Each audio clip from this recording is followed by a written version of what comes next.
roster. You feeding me pasta and lobster. You sit me up on Tuesday like what you doing, babe? Let me take you shopping. I told him, well, I'm a little busy. He said that I'm in your city. Well, anyway, it's okay. Hope you have a good day. I'm saying you better 50. And I told him you treat me so well. He said cash out or Zelle. Matter of fact, scratch that. I'm saying you respect this cause you fine as hell. And I told him I'll thank you, baby. And it's for my favorite lady. Well, I gotta go. They just let me know that I could pick up a Mercedes. I got hoes. And welcome to 8,000 Miles Away. Welcome to 8,000 Miles a Day away.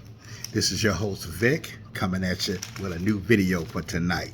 And tonight, we're going to discuss something. We're going to talk about something. We're going to talk to the OGs tonight. And the video today is retirement to the Philippines or somewhere overseas, or go to a nursing home. This video is, like I say, for my OGs. That's 50 years or older or up. Life is an adventure, and this is your biggest one.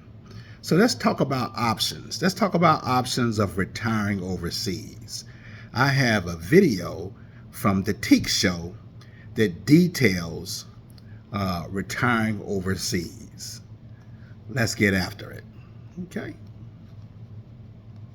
Let's get after it. See what he says. Go. Okay, so why are we even talking about living abroad or alternative living lifestyle? I guess we can call it that. The main reason that I started talking about this is just because of the things that are going on in the U.S. right now when it comes to the financial problems, the financial hardships that people are having in the U.S. And I started posting videos just talking about living abroad. There are people that are living in Mexico, living in Colombia, like I'm in Colombia right now, or living in the Philippines, living in Thailand, living in these other countries. And a lot of them are retired and they're expats. They've moved out of the U.S. and now they're living a good life in a different country. Now, I know for some people, they think, you know what, I could never leave the U.S. I would never do that. But this is an option for those people who are open to living in another culture, living in a different country. So I wanted to answer this Social Security question because this is a key for a lot of people. You have a lot of people that are living just on Social Security. They don't have any other income. And so I wanted just to reassure you that in a situation where if you're receiving Social Security, you're only receiving Social Security, and let's just throw a number out there, $1,500 is what you receive every month. Could you live in another country? There are a lot of people that are doing that, and they're living a good life, living on the beach with $1,500 Social Security benefits. And so let me show you this clip real quick, and then we're going to come back and we'll talk a little bit about this. Here we go. Can I collect Social Security if I live outside the United States? Yes. U.S. citizens who qualify to collect Social Security benefits can receive their payments while living in almost all other countries. Almost all? What are the exceptions? Social Security will not send payments to anyone in Cuba and North Korea due to U.S. government sanctions. Americans living in these countries can recoup missed payments once they move elsewhere. Is that it? Not exactly. There are several other countries where U.S. citizens can receive Social Security payments only under certain conditions, such as agreeing to personally visit the U.S. Embassy or consulate every 6 months. What about non-citizens? Non-U.S. citizens who qualify for benefits based on their own work or family history may also be able to get them abroad depending on their country of citizenship and country of residence. To find out if you're eligible to receive benefits abroad, check with Social Security's Office of Earnings and International Operations. One more thing.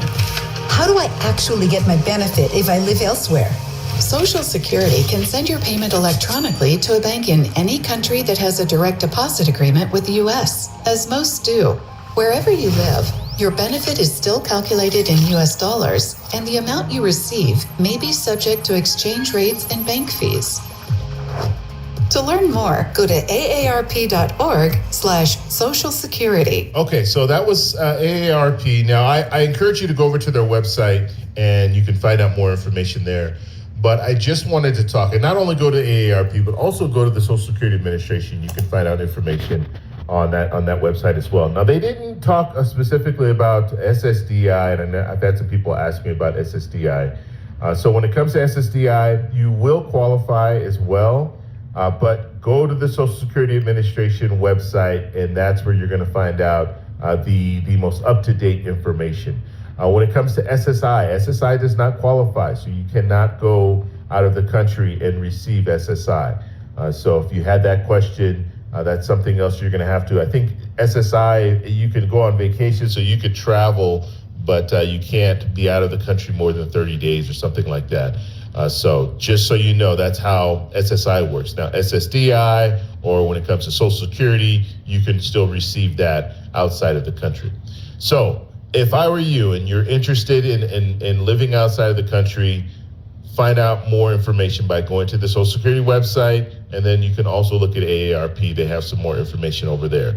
But when it comes down to it, when we're looking at the situations that we're facing today in the United States, this is just another option.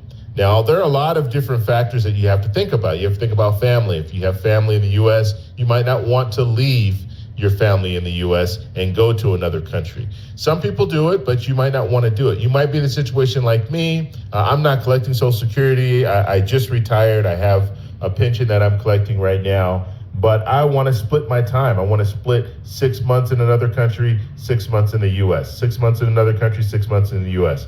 That's the way that I want to do things. I still have family in the U.S. I still have obligations in the U.S. And so that's the main reason why I want to do that. I want to split the time. Now, splitting the time, depending on how you work it, you can save money by doing that. And the easiest way to do it is, let's say in my situation, I have a house in the U.S. So I'm still paying mortgage on that house. Now, I can do a variety of different things with that house. I can rent it out to someone. I can have it as an Airbnb where someone rents it out temporarily for a month or 2 months or what have you. And so I can do that in order to offset the cost of a mortgage. Or I can just say, you know what, I'm going to go ahead and pay that mortgage and live in another country for 2 months or 3 months at a time, and then come back and then kind of go back and forth. Now, doing it that last way, I'm not going to save any money because I'm going to be paying a mortgage, and then I'm also going to have to pay for housing wherever I'm living. So that's not really saving money. But if I were to rent it out to someone, that's where I could save money and not have to pay my mortgage and just pay for an apartment in another country. And that's what some people do. Now, in my case, I don't really know if I'm going to go that far. I'll probably just go back and forth and not rent my house out. That way it's open, it's free for me to move, to go back home at any time. But when you look at this whole situation, when it comes to living abroad, there are a variety of different reasons why you might want to consider it. Let's say if you're renting and your 6 month lease is coming up, and you decide, you know what, I'm going to live somewhere else for 6 months. I'm going to live outside of the country for 6 months. And so you don't renew that lease, and then you live somewhere else for 6 months. You could probably save a lot of money by doing that. Because let's just say on the average, I think the average price to rent is like $1,300 in the US. And when I say $1,300, I'm talking about $1,300, and that includes California, New York. So just on average, it's $1,300. So it might be cheaper where you live. So let's just throw that number out there, $1,300, and that is a one bedroom, one bath.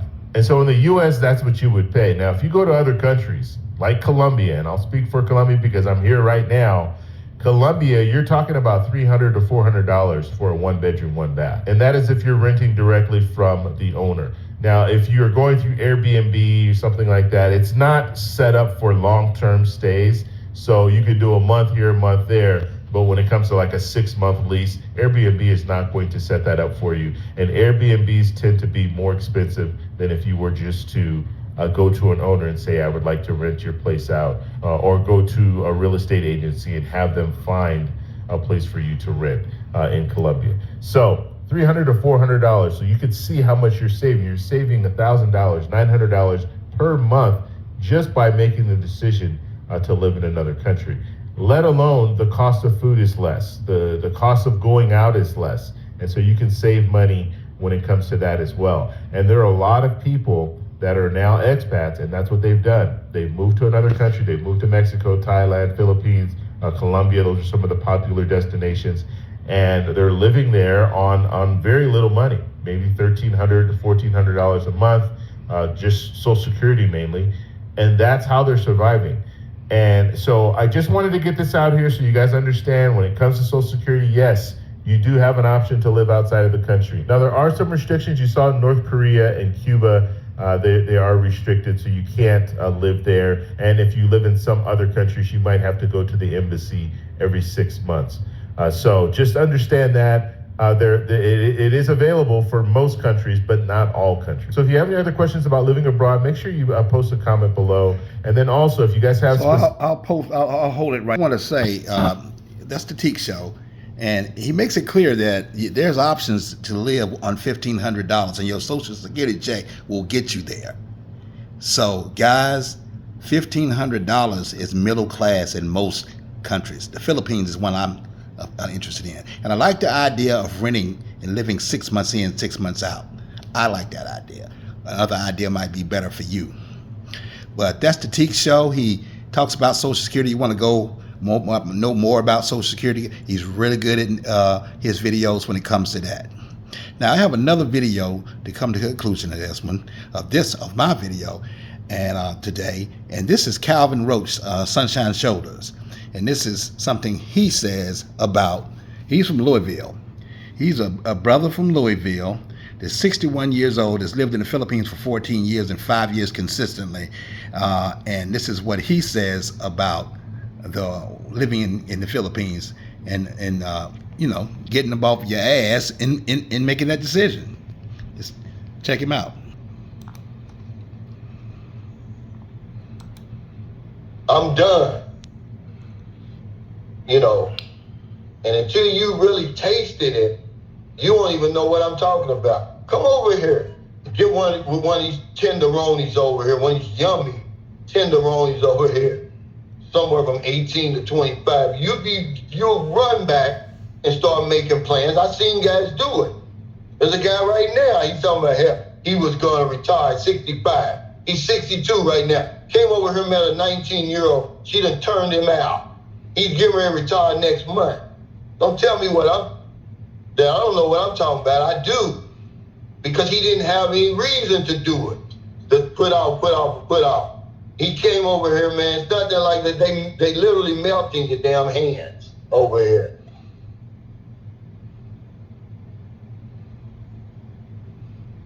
Ben Shepard says America has a well-defined system that wants you to work to your back. Is now good. I spent my childhood in Central America. I respect family values of these nations more than a homeland.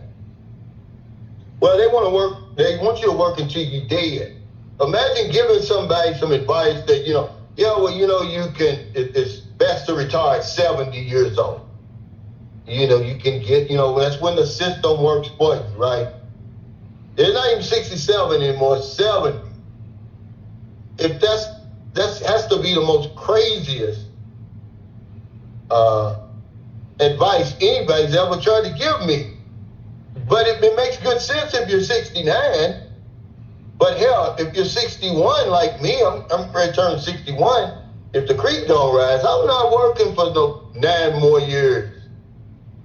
I mean, that's an eternity, man. I'm getting older. As I wake up every morning, something else is sore. Then you got to deal with some 40-year-old boss probably that has no idea, that doesn't have nearly the life experience you got. And it just all adds up to say, man, I'm out of here. But if you don't have a plan, you're stuck there with Big Shirley and the rest of them. He said, Mr. Pepper, he said, LOL, Cal. My girlfriend asked me yesterday, what's a tenderoni? Just tell her. A young, fine, because their skin is soft, man. I mean, that's why they call them a tenderoni. They ain't got a scratch on them. I've had it. I've been there, done that. Once you tasted that, you're going to come up with a retirement plan. Look, he said, funny, Cal, the 19-year-old was breathing for early retirement. It was. He's over there bullshitting because he didn't have it quickened his plans up. when he finally came over here and was able to taste that, he hurried up and made plans, put in his retirement papers. There you go with that young. That's Calvin Rose. He always makes me laugh when it comes to different things, and he's just basically saying that don't waste no time. Go ahead and get your when you're old enough to retire. Go ahead and retire. Don't wait till you're 65. And don't wait till you're 70. And that's a good option for y'all, a lot of us brothers, to go ahead and retire as soon as you're old enough. So, because if you look at this right here, this chart here, I'm gonna show y'all this chart here, and then we're going to close the video. This chart right here says black and white disparities in moves to assisted living and nursing homes among older Medicare recipients. And it goes down here to say, and I got this highlighted, right here it says, black older adults are less likely to move into assisted livings and are more likely to move into nursing homes compared to white folk or white adults. So basically what this is saying, and this is an article from the Anderson, I guess it's called the Anderson, I forget, the Anderson study, I think it was, if I'm not mistaken. Yeah, the Anderson study. Anderson Health and Utilization of Model is what that is. But guys, you know, we're not getting any younger. We need to prepare as we close in on the last quarter of our life, and nothing could be finer than an option of maybe moving over abroad when the housing's cheaper. You got over 600,000 people now, residents, that live in the Philippines alone, and we're moving all over the world for, it's like retiring. We're like white folks, when I was young, used to hear about them going to move to Florida because of the taxes and because of the weather. Now you can move anywhere. Go to another country where you're paying less rent and your dollars will stretch more. That's something to consider, because it's very expensive in the United States, even when you're working. So something to consider for you guys. And that's all I was going to say for tonight. So y'all like, subscribe, and share to 8,000 miles away. And hey, send me a cash app at $ 8,000 miles away so you can help the station grow. I think we're at 960 subs right now. We're right on the borderline of 1,000. We're almost there, and we're growing. So I love you guys. I'll holler at you later, and we'll talk at you. Peace.